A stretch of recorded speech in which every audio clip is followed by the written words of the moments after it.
Sveiki, aš esu Fabiola Malina, neinvazinės neuromoduliacijos NESA fizioterapeutė ir ekspertė. Pristatysiu Jums toliau pateiktą atvejį, remdamasi savo klinikinę patirtimi. Konsultacijai atvyko 65 metų amžiaus vyras, kuriam prieš 2 metus buvo atlikta pėdos pado operacija dėl plantarinio fascito. Pacientas patyrė didelį skausmą su funkciniu bejėgiškumu pėdoje ir sudeginimo pojūčiu, kuris neleidžia užmigti, nes naktį jaučiamas paūmėjimas.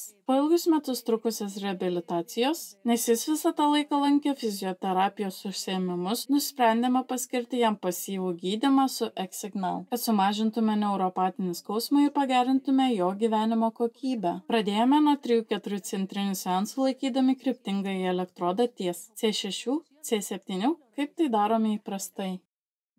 Pastebėjome, kad jau nuo 4 ar 5 seanso pacientas pradėjo lankytis pas mus be ramento, nors teigia, kad jam vis dar labai skauda.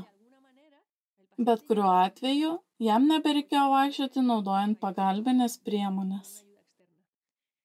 Pritaikius centrinį gydymą kituose seansuose nuo 5 iki 10, pradėjome jį taikyti metameriniu lygiu L4-L5 lygiu. Taip pat taikėme trečią programą, kuri gydo visą užpakalinio blauzdikaulio intervacijos dalį.